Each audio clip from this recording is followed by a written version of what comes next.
అండి నమస్తే అండి. అమ్మమ్మ నాయనమ్మ ఛానల్కి స్వాగతం అండి.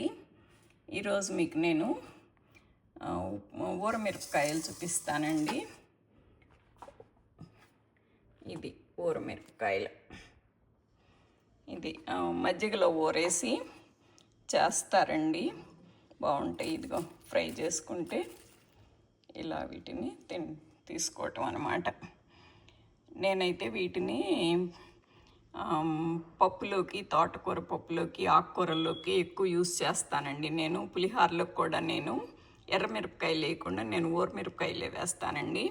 నేనైతే ఫ్రై కర్రీస్లో కూడాను తోటకూర ఫ్రై కానివ్వండి, వంకాయ ఫ్రై కానివ్వండి, ఏ ఫ్రై కూరల్లోకైనా నేను చిక్కుడుకాయ ఫ్రై అయినా, బంగాళదుంప ఫ్రై అయినా నేను ఇలా ఈ ఊరమిరపకాయలే వేస్తానండి. నేను తిరగమాతలో నేను మామూలు ఎండు ఎర్రమిరపకాయలు అయితే నేను వేయను. ఇది తగిలినప్పుడు మనకి టేస్ట్ బాగుంటుంది అన్నమాట. అందుకని అది మా వారైతే ఆకుకూరల్లో అదిను ఊరమిరపకాయలు పెడితే చక్కగా తింటారండి. ఇంకా ఏమనకుండాను ఊరమిరపకాయ వడియాలు టేస్ట్ అన్నమాట ఆకుకూరల్లోకి. అది ఇప్పుడు ఎలా చేస్తానో చూద్దామండి, మొదలు పెడదాము. ఈరోజు ఊరమిరపకాయలు కానీ మిరపకాయలు కొనుక్కొచ్చానండి. ఇది ఊరేసుకుందాము. బాగా కడిగేసి పెట్టాను, ఇప్పుడు గీరి పెట్టుకుందాం. ఏమి ఆరబెట్టే పని లేదండి, జస్ట్ కడిగేస్తే చాలు. ఎటు మజ్జిగలో వేస్తాం కదా, మజ్జిగలో నీళ్ళు ఎటు ఉంటాయి. ఆయన ఇది ఒక్క గేరేనండి, ఒక్క పక్కనేనమాట. ఈ గేర మీకు రెండో వైపుకి వెళ్ళకూడదు ఇలా, అందుకని పైన ఇలా ఒక్క గేర పెట్టాలి, 2-3 కూడా పెట్టే పని లేదండి, అంతే. ఏం లేదండి, మనం టీవీ దగ్గర కూర్చొని షో చూసుకుంటూ గీరుకున్నా కూడా ఇట్టే అయిపోతాయండి. ఇదిగో తొడియాలు తీసే పని లేదు, జస్ట్ ఒక్క గేర్ అలా గీరి పెట్టాను అనమాట. ఇప్పుడు వీటిని ఫస్ట్ మజ్జిగ పోసుకోకుండా ఫస్ట్ ఉప్పు వేసుకుందామండి. మనకి ఎంత ఉప్పు పట్టుద్ది అనేది ఇప్పుడైతే బాగా అర్థమైద్ది అనమాట. ఇవి మంట మిరపకాయలు కదండి, ఒక్క ఉప్పు తీసుకున్నాను. మీరు ఎప్పుడైనా మేము కరెక్ట్ కొలతలతో చెప్తాము, మీరు అలా చెయ్యండి అని మీరు అది అంటే ఐ డోంట్ థింక్ సో. నేనైతే నమ్మను అనమాట అది. ఇప్పుడు మీరు మంటలేని మిరపకాయలకి ఒక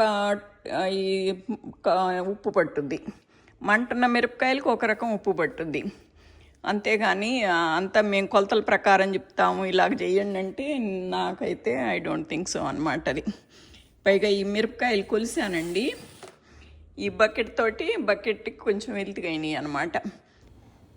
అన్ని మజ్జిగ తీసుకున్నాను అనమాట నేను. లాస్ట్ ఇయరు ఫస్ట్ మజ్జిగ పోస్తే అవి పైకి వస్తున్నాయి, తేలిపోతాయి అనమాట. ఇంకా మునగలేదని ఇంకా పోసి ఎక్కువైపోయినాయి నాకు. అందుకని ముందు ఇలా చూసుకోండి ఎంతవరకు వచ్చినాయి అనేది, అప్పుడు మీరు మజ్జిగ పోసుకుంటే అన్ని మజ్జిగ పోసుకోండి. అది నేను ఇదిగోనండి ఒక కప్పు తీసుకున్నానండి. ఉప్పు మొత్తం పట్టుద్దండి, అదిగో మొత్తం వేసేసాను. ఇంకా చూసుకొని కావాలంటే ఇంకా కూడా వేసుకోవాలి, కొద్దిగా ఎగరేసుకొని బాగా పట్టాలండి ఉప్పు వీటికి. ఇప్పుడు బాగా ఉప్పు బాగానే పట్టిందండి, కానీ ఎక్కువ అవ్వదు. మనం మజ్జిగ పోసేటప్పుడు మజ్జిగ కూడా పీల్చుకుంటుంది కదా. మా ఊర్లో అమ్మ వాళ్ళ ఊర్లో వీటిని ఊరమిరపకాయలు అంటారండి, మా అత్తయ్య వాళ్ళేమో ఉప్పు మిరపకాయలు అంటారు. ఇటు పేరే ఉప్పు మిరపకాయలు అనమాట. అందుకని ఉప్పు బాగా ఉప్పగానే ఉండేటట్టుగానే వేసుకుంటారు. ఇప్పుడు నేను ఇందుట్లో మజ్జిగ పోస్తానండి. ఇప్పుడు ఆల్మోస్ట్ సరిపోయింది అనుకుంటున్నా. ఉప్పు చూశారు కదా, బాగా ఉప్పుగానే తగులుతుంది. అది లోపలికి వెళ్ళినా పట్టినా కానీ సరిపోయిద్ది అనుకుంటున్నాను. మజ్జిగ కూడా పోసేసి పెడుతున్నానండి. ఇదిగోండి మజ్జిగ సరిగ్గా సరిపోయినాయండి. ఇప్పుడు ఉప్పు వేసాం కదా, ఉప్పు నీరు కూడా వస్తుంది, ఊరుతుంది అనమాట. కానీ ఖచ్చితంగా సరిపోయింది ఇప్పుడు ఇది.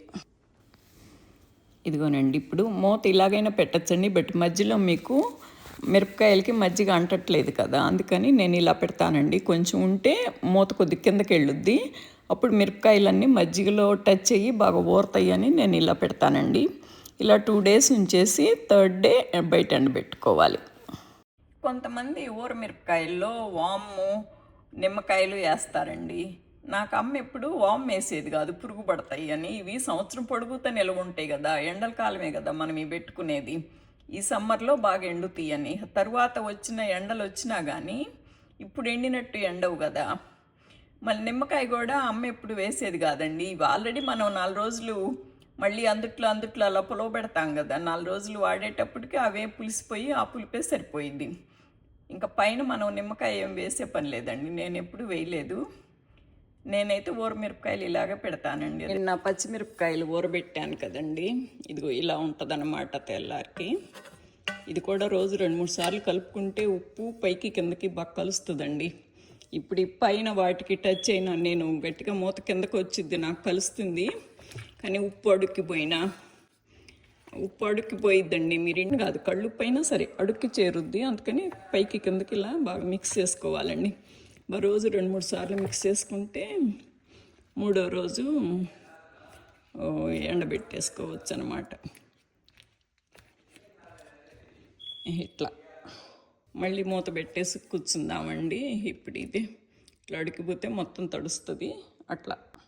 ఇవాళ 3వ రోజు అవి తీసేసి వడేసి బయట ఎండబెట్టానండి. మళ్ళీ ఈవినింగ్ మళ్ళీ మజ్జిగలో వేశాను. మంటలేని మిరపకాయలు వేసానండి. మా తమ్ముడు వాళ్ళ పిల్లలు అట్లాగూ కొంతమంది మంటలు తినలేరు, వాళ్ళు ఇక్కడ పుట్టి పెరిగిన వాళ్ళు, అందుకని వాళ్ళకని మళ్ళీ వేసానండి. ఇది మొన్నే వేసాను, ఇప్పుడు ఇవాళ 3వ రోజు కదా తీసేస్తున్నాను. ఇట్లా బాగా పిండేసుకొని ఇలా ఇందులో పెట్టేసుకోవాలండి. వడేసుకొని ఒక అరగంట అలా వడేసి ఉంచేస్తే మజ్జిగ ఇప్పుడు లోపల పీల్చుకున్న మజ్జిగ కూడాను బాగా బయటకు వచ్చా కారిపోయినాక అప్పుడు తీసుకెళ్ళి బయట ఎండలో పెట్టాలండి. ఆ మజ్జిగ కింద కారకుండా ఈ గిన్నెలో పెట్టుకున్నాను. కాసేపు ఒక అరగంట అలా వండిస్తానండి. మనకి ఇండియాలో అయితే సందులు అవి ఉంటాయండి. ఇదిగో నేను ఇక్కడ కౌంటర్ టాప్ మీద చేస్తే ఇదంతా ఇలా చుక్కలు పడుతున్నాయి, తుడుచుకుంటూ ఉండాలన్నమాట. థాయ్ పెప్పర్స్ వేసాను కదా, మంట బేబీవి. ఇవి నిన్ననే స్టార్ట్ చేశానండి ఎండబెట్టడం. ఇవి నిన్నటికి 3rd డే, ఇది అందుకని తీశాను. నిన్న వీడియో తీయటం మర్చిపోయానండి, అందుకని వాళ్ళు గుర్తుపెట్టుకొని ఇదేమో ఇవాళ్ళకి 3rd డే అయిందనమాట. ఫస్ట్ అంతవరకే వేసాను కదా, ఇప్పుడు ఇవి కూడా వడేస్తానండి. ఇది కిందకి పైకి బాగా కలుపుకుంటే మజ్జిగ అవుతాయి, లేకపోతే పైకి తేరుకొని పైన నీళ్ళు కిందది ఉప్పు కూడా అడుక్కెళ్ళుద్ది అనమాట. బాగా నీళ్ళు వడ్డగిలినిచ్చేసి ఇందులో పెట్టేసుకొని కింద మళ్ళీ ఉన్న ప్లేట్ ఏదైనా పెట్టుకోవాలండి, లేకపోతే మళ్ళీ ఇదంతా పడిపోతూ ఉంటుంది. మా అమ్మ ఎప్పుడు చేసినా సందులో చేసేవాళ్ళండి. మనకి పల్లెటూళ్ళల్లో సందులు అయ్యి ఉంటాయి కదా, ఇక్కడేమో మాకు అయ్యేం ఉండవు కదా. ఇలా వడేసుకొని వీటిని బయట ఎండలో ఒక అరగంట వడనిచ్చి అప్పుడు ఎండలో పెడతానండి. ఇప్పుడు వీటిని ఈ పెట్టెలో ఆరబెట్టేసుకుంటానండి. ఇది గాలి వచ్చినా కానీ ఎగిరిపోకుండా ఉంటాయని ఇలా పెడతానండి. ఈసారి బాగా విండిగా ఉంటుందండి మాకు. ఇది తీసుకెళ్ళి బయట ఎండబెట్టేసుకొని అప్పుడప్పుడు కొద్దిగా పైకి కిందకి తిప్పుతానండి, కొంచెం ఆరబెట్టాను ఇట్లాగనమాట. ఇవి కూడా ఒక అరగంట అయిందండి. లెగవటంతో అమ్మ వడేసేదండి. కొద్దిగా ఒక అరగంట ఆరినాక ఇప్పుడు అసలు ఏముంది, పొద్దున్న వేసేటప్పటికి ఎండ వచ్చేస్తుంది కదా. ఇవి కూడా ఇలా ఆరేసుకొని వెళ్ళిపట్టు. ఇండియాలోనే ఉమ్మదేస్తుందండి, విండి ఉండదు. ఇక్కడ ఒక్కోసారి విండి బాగా వస్తుంది అనమాట. ఇవి మనం కింద గుడ్డ మీద కానీ అలా ఆరబెట్టామంటే ఎగిరిపోతాయి అవి. అందుకని ఇలా ఇటు ఎడ్జ్ ఉంటుంది కదా, ఎగిరిపోకుండా ఉంటుందని ఇలా పెడతానండి. ఇదిగోనండి ఈవినింగ్కి ఇలా అయినాయండి అవి. ఇవి థాయ్ పెప్పర్ సన్నగా ఉంటాయి, చిన్నవి ఉంటాయి కనుక డ్రై అయినవి. అవి కొద్దిగా ఒక రోజు ముందు వేసామండి. ఇవేమన్నాను ఇండియన్ పెప్పర్స్ కొద్ది లావుగా మందంగా ఉంటాయి కనుక ఇవేమన్నా ఇంకా డ్రై అవ్వలేదు. ఇవి ఒకరోజు లేట్గా వేసామన్నమాట. పైగా వీటిని పొద్దున్నుంచి సాయంత్రం దాకా ఎండలో పెట్టేసి అలా వదిలేయకూడదండి. మధ్యలో 2-3 సార్లు వచ్చి పైకి కిందకి కొద్దిగా కలబెట్టి మళ్ళీ ఆరబెట్టుకోవాలన్నమాట. లేకపోతే కింద గ్రీన్గా పైన తెల్లగా అవి అలాగే ఉంటాయి. వాటిని మళ్ళీ ఈవినింగ్ తీసుకెళ్ళి మళ్ళీ మజ్జిగలో వేయాలండి.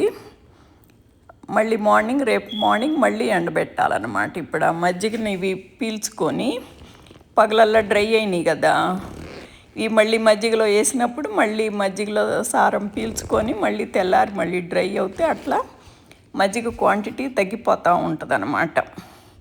అది తగ్గిపోయిన దాకా ఇలా 4-5 రోజులు ఇలా ఎండబెట్టుకోవాలి. ఇదిగోనండి తీసుకొచ్చి ఇప్పుడు మజ్జిగలో వేసేసి పెట్టుకొని ఇవి ఇలా అదమాలండి. మజ్జిగ క్వాంటిటీ తగ్గుతుంటాయి కదా, కొద్దిగా అదిం పెడితే కానీ అవి మజ్జిగలో తడవు, తడిసి మజ్జిగ ఉప్పు పీల్చుకుంటాయి అన్నమాట.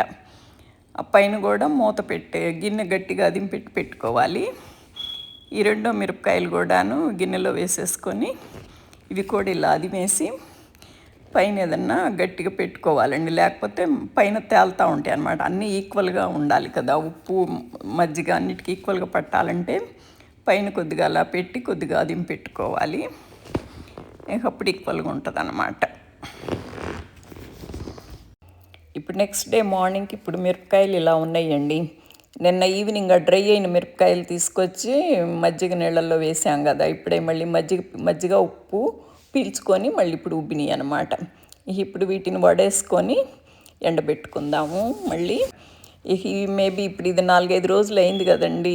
ఇప్పుడు ఇవి ఇంకా ఈవినింగ్ ఎండబెట్టకపోయినా సరిపోయిద్ది అనుకుంటున్నాను నేను. కాకపోతే మీరు ఒకసారి ఉప్పు చూసుకోవాలండి, ఉప్పు సరిపోతే ఈ ఈవినింగ్ ఇంకా ఈ మజ్జిగలో వేసే పని లేదనమాట. మజ్జిగలో ఉప్పుని రోజు పీల్చుకుంటాయి కదా, ఈ 4-5 రోజులకి ఉప్పు మోస్ట్లీ సరిపోయిద్ది. సరిపోకపోతే పెట్టాలి, సరిపోతే ఇంకా మళ్ళీ ఈవినింగ్ అవి మజ్జిగలో వేసే పని లేదనమాట. ఇప్పుడు ఈ రెండో గిన్నెలో కూడాను వడేసుకుందామండి. ఇవి కూడా వడేసుకొని నేను లేవంగానే ఇలా వడేస్తానండి. ఒక అరగంట అయ్యేటప్పటికి బాగా ఎండ వస్తుంది, అప్పుడు ఎండబెడతాను. ఈ వడేసుకున్న మిరపకాయల్ని వాటంగా పెడితే మజ్జిగ ఒడిపోతాయండి, మజ్జిగ కిందకి గారిపోతాయి. ఇది ఇప్పుడు వీటిని ఒక అరగంట ఉంచేసి ఇప్పుడు బాగా ఎండ వస్తుంది, అప్పుడు బయట ఎండబెట్టుకుందామండి. పెప్పర్స్ ఈవినింగ్కి ఆల్మోస్ట్ డ్రై అయిపోయినాయి, ఉప్పు కూడా సరిపోయిందండి. అందుకని ఇవి మళ్ళీ నేను మజ్జిగలో వేయలేదు. ఎందుకైనా మంచిదని నెక్స్ట్ డే మళ్ళీ ఎండబెట్టానండి వీటిని. ఇప్పుడు అసలు ఇందుట్లో నెమ్మే లేదు. ఇది సంవత్సరం అంతా మనం జిప్లాక్లో వేసి పెట్టుకున్నామంటే ఫ్రిడ్జ్లో పెట్టే పని లేదు, ఏం లేదండి. మామూలు మన ప్యాంట్రీలో పెట్టినా కూడా సంవత్సరం చక్కగా ఉంటాయండి. అదర్ ఇండియన్ అవి మళ్ళీ నిన్న మళ్ళీ మజ్జిగలో వేసాను, ఇవాళ మళ్ళీ ఎండబెట్టానండి అవి. ఇంకా అవి కూడా ఇంకా మజ్జిగలో వేసే పని లేదు, సరిపోతాయి అనుకుంటున్నాను. ఇక రేపు ఒకసారి అవి కూడా ఎండబెట్టేస్తే వాటి పని కూడా అయిపోయింది అనమాట. ఇలా రెడీ అయిన మిరపకాయల్ని కాగిన నూనెలో ఇలా ఫ్రై చేసుకోవాలి. ఇలా ఒకే రంగు వచ్చేలాగా ఫ్రై చేసుకోవాలండి. ఇదిగోనండి, నేను చెప్పిన పద్ధతిలో చక్కగా చేసుకుంటే చాలా మంచిదండి. ఇవి చల్లమిరపకాయలు కదా, వేడి కూడా ఉండదు, చక్కగా బాగుంటుందండి, టేస్ట్ బాగుంటుంది, పిల్లలు కూడా ఇష్టంగా తింటారు.